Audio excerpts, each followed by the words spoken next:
গাজীপুরে সাবেক মুক্তিযুদ্ধ বিষয়ক মন্ত্রী আ.ক.ম মোজাম্মেল হকের বাড়িতে ভাঙচুরের চেষ্টা করা হয়।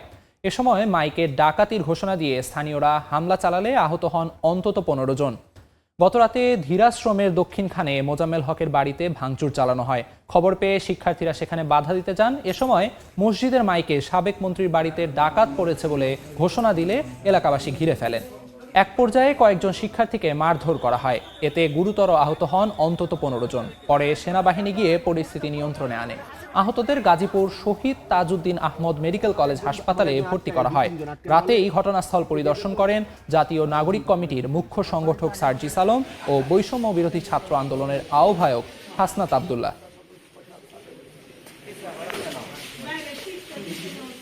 আশপাশে তো মসজিদে সবগুলো মাইকে অ্যানাউন্স করছে একজনকেও জীবিত রাখবো না, এটা বলে খালি রামদানে সবাই আসছে। এখন চাঁদিতে গেরাও সব বাড়ির ভিতরে ঢুকছি আমরা। প্রশাসন এই ঘটনার 2 থেকে আড়াই ঘন্টা পরেও স্টেপ নিতে তারা অবহেলা করছে। লুটপাট করে পরবর্তীতে পরিকল্পিতভাবে ছাত্রদের নাম দেওয়া হচ্ছে।